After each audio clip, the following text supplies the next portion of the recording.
Buenas tardes, ¿cómo están de tiempo? Puede ser un poquito larga esta vocería. Es que tenemos varias cosas que contarles.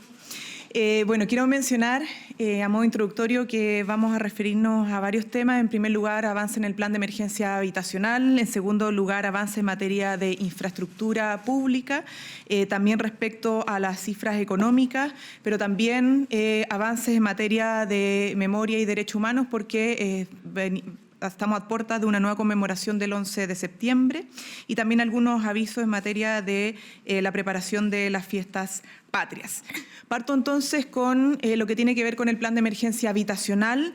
Tenemos una muy buena noticia para la región de los lagos porque tuvimos durante este fin de semana al ministro de Vivienda y Urbanismo entregando nuevos conjuntos habitacionales y por lo tanto eso nos permitió cumplir ya con el 100% de la meta del plan de emergencia habitacional en la región de los lagos. Se suma por lo tanto la región de los lagos a los cumplimientos del 100% en Magallanes, Aysén, la Araucanía, Biobío, Ñuble y Maule, ¿no? Por lo tanto, es importante señalarle a nuestros compatriotas que este esfuerzo que se ha hecho desde el Ministerio de Vivienda en conjunto con los comités de allegada donde participan principalmente mujeres, ha sido un esfuerzo que está teniendo resultados en el cumplimiento de esta meta que impuso el presidente de la República para alcanzar un número importante de viviendas entregadas como derecho de nuestros compatriotas.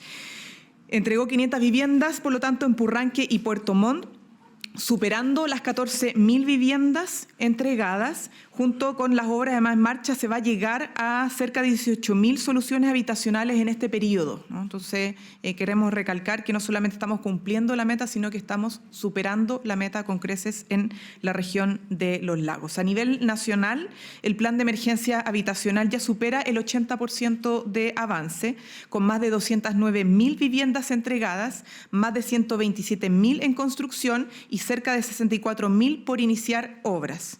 Con hechos concretos, entonces, estamos cumpliendo con nuestros compatriotas y esperamos mejorando la calidad de vida, porque esto no son solamente viviendas con mejores estándares en materia de metros cuadrados, de aislación, sino que también son barrios más integrados para un buen vivir de nuestros compatriotas, para sus comunidades, para que tengan espacios de juego, de organización comunitaria, con sedes vecinales, con mayor conectividad, es decir, mayor calidad de vida y no solamente casas o departamentos.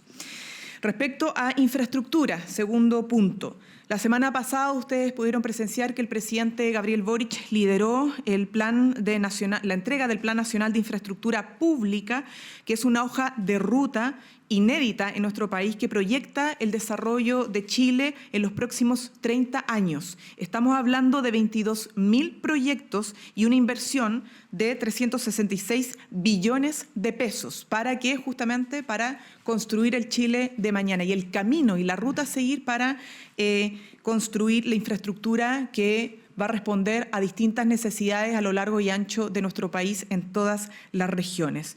Por eso insistimos que con hechos concretos, no solamente con discursos, tenemos que seguir mejorando la vida de las personas y en este sentido no solamente estamos empujando desde este gobierno, ¿cierto?, este plan de infraestructura pública de aquí a 30 años, sino que lo estamos haciendo con miradas transversales, distintos expertos y expertas, porque entendemos que le va a tocar tomar la posta a otros gobiernos, a otras administraciones, continuar con esta política de Estado para llegar con mejor infraestructura moderna y de punta a todas las regiones de nuestro país. Y en el marco de infraestructura también tenemos que decir que la infraestructura no solamente se relaciona con caminos, con comisarías, ¿no?, con hospitales, sino que también se relaciona, por ejemplo, con el deporte y con la vialidad, con puentes. Esta semana vamos a inaugurar las obras de remodelación del Coliseo Central del Estadio Nacional para prepararnos como país a recibir el Mundial FIFA Sub-20. Siguiendo la senda deportiva de lo que fue los Juegos Panamericanos, Parapanamericanos, donde implicó que el Ejecutivo destinara recursos junto con otras organizaciones para tener la infraestructura adecuada para recibir este evento que nos llenó de orgullo, ¿cierto?, nacional, que fueron los Panamericanos, Parapanamericanos. Hoy día estamos preparando también las condiciones en infraestructura para ser sede de ya no un evento a nivel regional, ¿cierto?, panamericano en este caso, en el caso de los Juegos Panamericanos, sino que a escala mundial, que es la FIFA Sub-20. Así que vamos a contar con una infraestructura deportiva con césped híbrido, camarines modernos, baños antivandálicos y accesos renovados también para el Coliseo del Estadio Nacional. Así que esperamos que, así como el evento deportivo de los Panamericanos y Panamericanos fue un orgullo, esperamos también que este evento mundial de la FIFA Sub-20 también nos llene de orgullo y deje un legado para los futuros gobiernos, futuras administraciones y para el país, al fin y al cabo, porque mejor infraestructura deportiva, como lo ha dicho el presidente Gabriel Boric, también es mejor calidad de vida, es más inclusión, es darle mayor oportunidad a nuestros jóvenes, a las familias. Y por último, en materia de infraestructura, lo decía antes, la infraestructura está relacionada con distintos ámbitos y otro avance en materia de infraestructura tiene que ver con la vialidad en la región de Biobío, particularmente en el Gran Concepción. ¿Por qué? Porque el presidente Gabriel Boric se va a dirigir a la región para poder ya operativizar y poner en marcha la habilitación del puente industrial. Estamos hablando del puente que va a conectar las comunas de San Pedro de la Paz y Hualpén. En el Gran Concepción es una inversión que ha significado 250 millones de dólares y va obviamente a mejorar la conectividad de esta gran ciudad. Va a reducir además los tiempos de traslado en un 20% por la ruta 160 y será el puente fluvial más largo de Chile. Son 6,4 kilómetros de largo de infraestructura de este puente y va además el presidente de habilitar el uso de este puente fluvial, que es el más largo de Chile, va a entregar 200 viviendas en la comuna de Hualqui. Es decir, seguimos avanzando en la entrega de viviendas, seguimos avanzando en la infraestructura pública para la conectividad, para el deporte, para la seguridad, etcétera. Y esos son avances concretos que vienen de la gestión responsable de nuestro gobierno, pensando en la calidad de vida de nuestros compatriotas. Por último, cerramos esta vocería, perdón, me quedan dos temas, paciencia, con los buenos datos del IPC, porque la inflación tuvo un 0% de crecimiento y por lo tanto vamos consolidando este avance en reducir la inflación y converger al 3%, que es lo que esperamos y es la meta obviamente del Banco Central. Pero eso, ¿qué es lo que significa estos datos? Es que disminuimos, ¿no?, el costo de la vida o impedimos que siga creciendo el costo de la vida y eso es una buena noticia evidentemente para las familias trabajadoras de nuestro país. Y ahora sí, por último, quiero señalar que en el marco de la conmemoración, estamos ya a 52 años del golpe civil y militar y por lo tanto se una nueva conmemoración de este hecho que quebró nuestra democracia, que quitó tantas vidas, que arrebató tantas vidas de familiares, de compatriotas. Queremos decir que nuestro gobierno se ha comprometido fuertemente con la memoria, la verdad, la justicia y la reparación. Y por lo tanto no solamente queremos dar cuenta de los avances que hemos tenido en esta materia y por lo tanto es un avance para la democracia y para la construcción de un futuro más democrático y más comprometido, ¿cierto?, con los derechos humanos y el respeto de nuestras instituciones democráticas, sino que también reiteramos el llamado como gobierno a respetar y defender nuestra democracia siempre. Y la democracia no son solamente las instituciones, los edificios patrimoniales, sino que también son las personas. Son sus organizaciones, son sus vidas, el respeto de la convivencia democrática. Es también defender la democracia, ¿no? Y por lo tanto, como gobierno, insistimos que esto es una semana para reivindicar el compromiso con la democracia, pero esperando que no sea solamente en el marco de una semana, una conmemoración, sino que sea un ejercicio diario desde la política y desde quienes juegan un rol importante en la construcción de nuestro país. Ahora sí, las preguntas de la prensa. Hola, ministra, buenos días. Saber finalmente respecto a estos preparativos para el acto del día 11 de septiembre, sabemos que también se generan algunos incidentes en puntos críticos, si ya los tienen identificados y se pueden entregar más detalles del acto del día jueves. Sí, todo se encuentra adecuadamente preparado desde el punto de vista operativo. En esto ha estado trabajando intensamente la delegación presidencial particularmente de la región metropolitana, pero todas las delegaciones tienen la tarea, mandatadas por el Ministerio del Interior, a generar los preparativos para que las conmemoraciones del 11 de septiembre se realicen de manera pacífica, porque más el derecho de los familiares y de las personas que quieren, obviamente, no solo recordar a los caídos, a los torturados, a las personas que fueron desaparecidas, sino que también a todas las personas que quieren reivindicar el rol y la importancia de la democracia. Y por lo tanto, se ha estado trabajando efectivamente, se han identificado las zonas críticas. No voy a detallar aquello porque eso ha sido tarea del delegado y también por razones de seguridad muchas veces no corresponde dar muchos detalles al respecto, pero sí se ha estado trabajando de manera coordinada con apoyo de la COP, ¿cierto? De la Radio Patrulla, ¿cierto? Del GOPE y de todas las instancias de nuestros policías, tanto carabineros como también con la PDI y con también coordinación, obviamente, con otras entidades como lo son los municipios. Sobre anuncios, ¿se espera que haya algún anuncio el día jueves o más bien va a ser un mensaje para relevar el plan de búsqueda o qué tenor va a tener la ceremonia del día jueves, más allá de lo policial, digamos? Sí, no me voy a adelantar obviamente de los detalles de lo que va a ser las actividades presidenciales y de nuestra autoridad en eso, pero va a estar muy centrado en los avances que tiene que conocer nuestro país en materia de derechos humanos, tanto de verdad, justicia y como reparación también. Ya han conocido ustedes algunos detalles de eso, pero es importante que la ciudadanía en este marco de conmemoración del 11 de septiembre conozca a cabalidad cuál ha sido el avance por parte del gobierno en esta materia, ¿no? Y va a estar muy centrado en aquello. ¿Con agrupaciones también? Siempre, sí. Invitados. ¿Cómo está, ministra? Buenas tardes. Buenas Quería tardes. llevarla a la discusión de la multa por el voto obligatorio, porque, bueno, usted este fin de semana habló de ya concretar este guarismo. Se ha estado hablando de esta propuesta de multa que va entre los 34 y los 206 mil pesos. Hay parlamentarios que dicen que es una cifra excesiva. El senador Osandón hablaba que era una cifra decente. Quería consultarle a partir de lo que plantea el Ejecutivo. ¿Cuál sería una cifra razonable para esta multa en base a este voto obligatorio? Miren, yo quiero partir señalando y recordando que el Ejecutivo tiene un acuerdo marco con el Parlamento que tiene que ver, en primer lugar, con la reforma constitucional para el cambio del padrón electoral de cara a no esta elección presidencial, sino que la siguiente, ¿no? Porque algunos pueden querer hacer valer solo una parte del acuerdo y no es otro aspecto. Y el acuerdo queremos todos que se respete en ambos elementos. Uno es ese y el otro tiene que ver con hacer valer el voto obligatorio para esta elección y en tanto hacer valer el voto obligatorio para esta elección implica discutir las multas asociadas.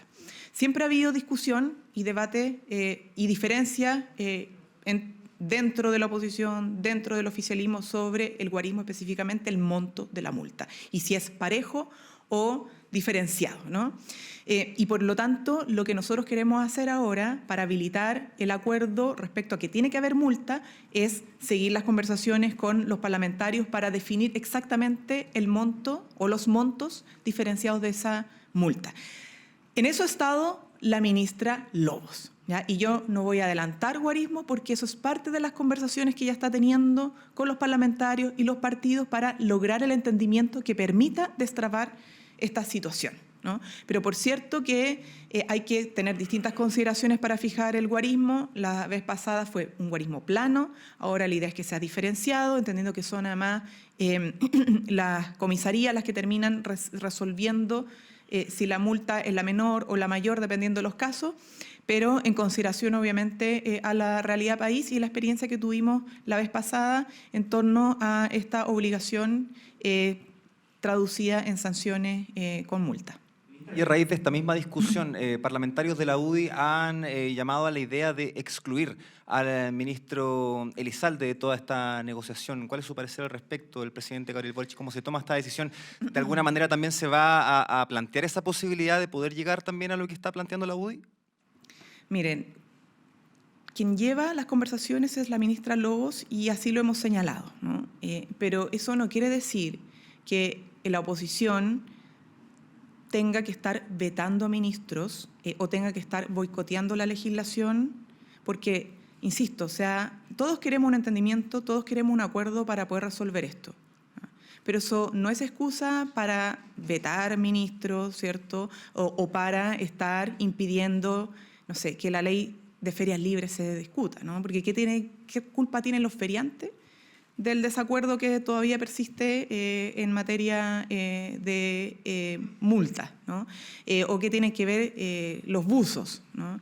O qué tienen que ver otros ciudadanos que esperan que el Congreso siga legislando las materias que le competen, producto de que todavía no se resuelve el guarismo de la multa para la aplicación del voto obligatorio. Entonces, tratemos obviamente de centrarnos en lo que es importante, en que todos pongamos el esfuerzo en lograr destrabar esta materia y no estar ni vetando ministros, ni tampoco impidiendo que otras legislaciones avancen que son beneficiosas para nuestros compatriotas.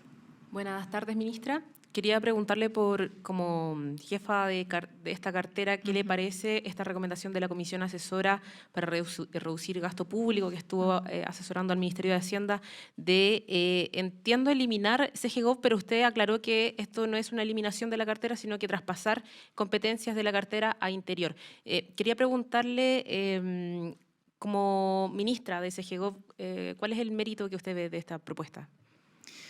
Bueno, la verdad es que más que aclararlo yo, si se lee en el informe, es muy evidente y claro que dice traspasar funciones, no eliminar un ministerio. Y lo digo porque a propósito de eso habían algunos titulares que decían que se eliminaba, pero eso no es así. Llamaría a leer en detalle al menos las recomendaciones de ese informe. Y cuando se habla de traspasar funciones, una discusión más que presupuestaria, es una discusión institucional, porque cuando uno traspasa funciones de un ministerio a otro, le da facultades nuevas a un ministerio y por lo tanto son modificaciones institucionales, incluso muchas veces legales, ¿no? Ya vieron cuánto se demoró el sacar la creación del Ministerio de Seguridad Pública y por lo tanto traspasar funciones a lo que quedó del Ministerio del Interior, ¿no? O traspasar las mismas funciones del Ministerio del Interior al nuevo Ministerio de Seguridad Pública. Entonces son discusiones más institucionales y por cierto que superan lo que queda de nuestra administración, ¿no? Ahora lo importante y el mérito que tiene esa comisión es que permite mirar con mayor responsabilidad lo que significa disminuir el gasto público frente a veces cuando ofertones, ¿cierto?, que vienen de reducciones que no se condicen con las capacidades reales que existen de recortar el gasto público sin terminar afectando la salud de las personas, la educación de las personas, las pensiones de las personas. Entonces, te permite un insumo mucho más responsable para un debate necesario en torno a la eficiencia del gasto fiscal. Se lo preguntaba como ministra también, ya llevando casi 4 años liderando esta cartera, si también considera aconsejable o deseable el traspasar funciones de CGGov a Interior, como señala la comisión.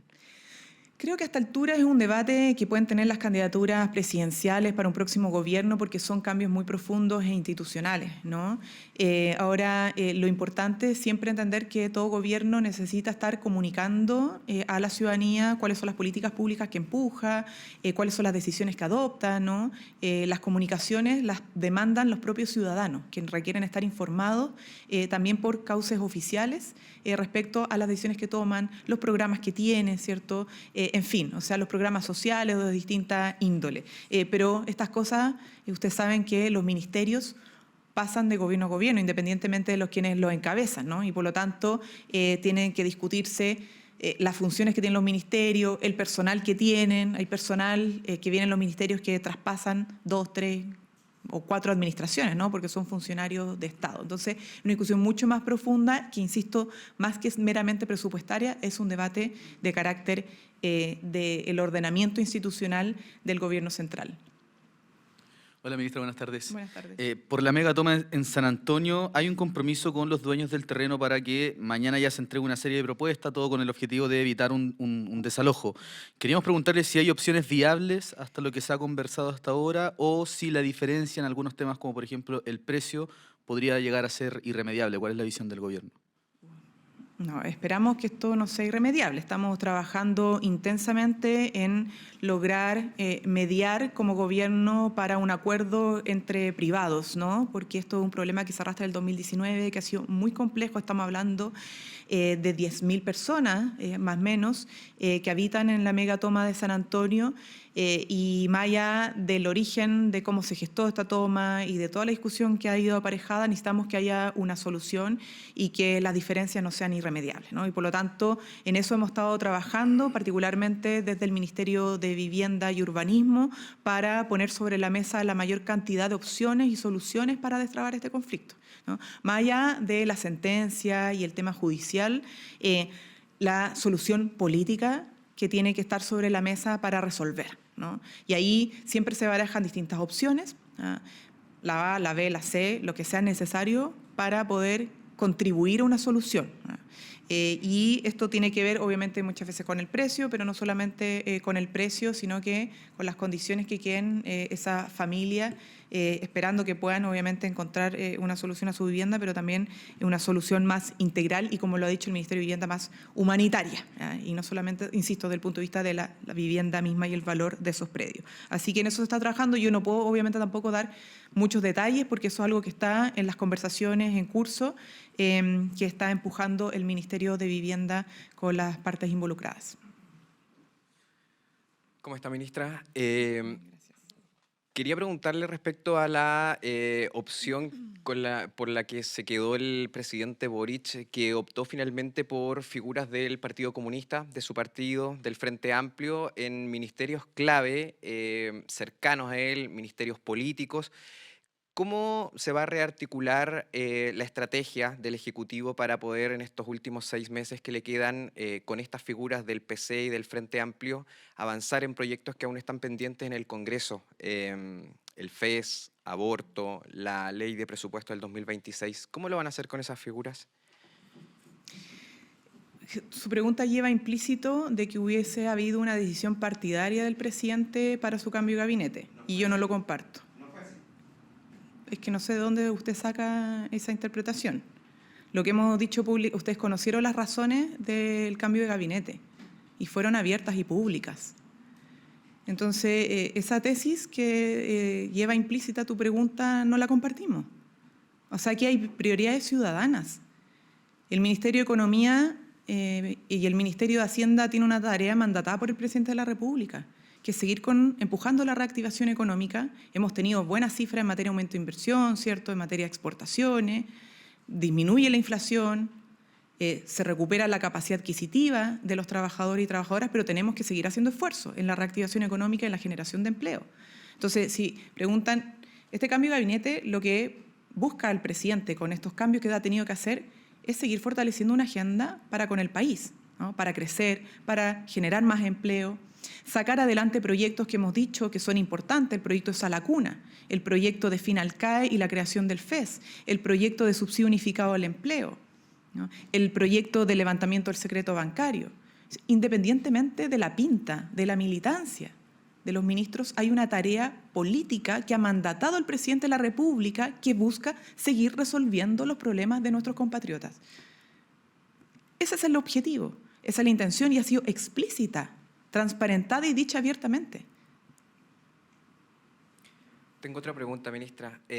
Los gobernadores regionales activaron una alerta hace muy poco respecto a la disminución del presupuesto que van a tener para el 2026. No sé si la palabra es curiosamente, pero los gobiernos regionales de derecha son los que más están sufriendo este recorte. ¿Cómo explica el gobierno eso? Por ejemplo, en Aysén, gobierno regional de la UDI, en el Maule también de la UDI. ¿Respecto a qué proyecto, perdón? No, para el presupuesto de los gobiernos regionales. Ellos dicen que van a tener un recorte en las regiones. Y curiosamente coincide a gobiernos regionales de derecha, lo que ocurre todo lo contrario con los oficialistas, incluso a Claudio Rego le están aumentando el presupuesto. ¿Cómo se explica eso? Su pregunta también lleva implícita una suerte de discriminación arbitraria en la distribución de los recursos en los gobiernos regionales. Y la ley de presupuestos no ha sido presentada. Bueno, la ley de presupuestos será conocida cuando se ingrese y ahí podrán juzgar, evidentemente, cómo está la distribución de los recursos públicos. ¿Cómo está, ministra? Buenas tardes. Buenas tardes. Ministra, el candidato republicano José Antonio Kast dijo esta mañana que Chile no es un país en una situación de normalidad, contradiciendo al ministro Cordero en cuanto a la situación de seguridad que tenemos. Y además presentó una serie de medidas como infiltrar policías en las movilizaciones, exigir boleta de garantía a los organizadores de las marchas por posibles disturbios. ¿Cómo se toman esas propuestas y este balance que hace en materia de seguridad? Y además le quería consultar, ministra, él insiste en emplazarle a usted y a otros ministros de Estado, planteando que deben dejar de ser voceros de la campaña de Yanet Jara. Mire, los candidatos y candidatas no solamente tienen el deber, sino que el derecho a hacer propuestas programáticas, y no podemos estar obviamente refiriéndonos cada vez que hagan una propuesta programática sobre esta, ¿no? Pero sí importante respecto a la discusión de la presidencia, es que la presidencia no solamente la practicamos y la defendemos, pero esto no se puede confundir con las ganas que tienen algunos de que el gobierno ni siquiera pueda defender el alza de pensiones que ha promovido, ¿no?, a través de la reforma previsional, ¿no?, o que no pueda hablar y defender de los avances que hemos tenido, por ejemplo, en materia legislativa para la agenda de seguridad, 72 proyectos de ley, o todos los esfuerzos institucionales que hemos hecho para quebrar con la alza de homicidio o de ingresos irregulares por pasos fronterizos en nuestro país, o por disminuir la violencia rural. Porque hay que decirlo. ¿Cuánto había aumentado los ingresos irregulares en nuestro país antes de que llegáramos a ser gobierno? ¿Quieren conocer la cifra? Entre el 2018 y 2021, antes que llegáramos al gobierno, 797% de aumento de ingresos irregulares en nuestra frontera, según los datos de nuestra policía, la PDI. O sea, ni siquiera 70%, 797% de aumento de los ingresos irregulares entre el 2018 y 2021. Tuvimos que reforzar la frontera, poner recursos, tecnología, y la disminución ha sido de un 48,3%. La violencia rural, quiero también detallar el porcentaje. Entre el 2018 y 2021, ¿cuánto había aumentado la violencia rural en la macrozona sur? 161%. ¿Ya? Y tuvimos que también hacer un esfuerzo para disminuirlo, una caída del 70% entre el 2021 y 2024. Entonces, perdónennos. Lo que dice el ministro Cordero en materia de seguridad es que vamos a tener que entregar el país en mejores condiciones respecto a cómo lo recibimos nosotros. Porque teníamos una institucionalidad debilitada, porque las cifras de, insisto, ingreso irregular venían al alza, los homicidios venían al alza, los secuestros venían al alza, la violencia rural venía al alza, y los líderes de las bandas de crimen organizado habían ingresado en nuestro país entre el 2018 y 2019 con visa y por pasos regulares. Nos tuvimos que hacer cargo, efectivamente, tuvimos que priorizar en la agenda de seguridad como gobierno, porque lo que tuvimos que recibir era una situación totalmente crítica en materia de seguridad. Entonces, cuando hablamos de mejorar las condiciones, por cierto que vamos a tener, y estamos haciendo el esfuerzo de mejorar las condiciones respecto a las capacidades del Estado, con recursos, mejor legislación, mejor coordinación para enfrentar el crimen organizado, porque en Chile antes no había política nacional contra el crimen organizado, ¿no?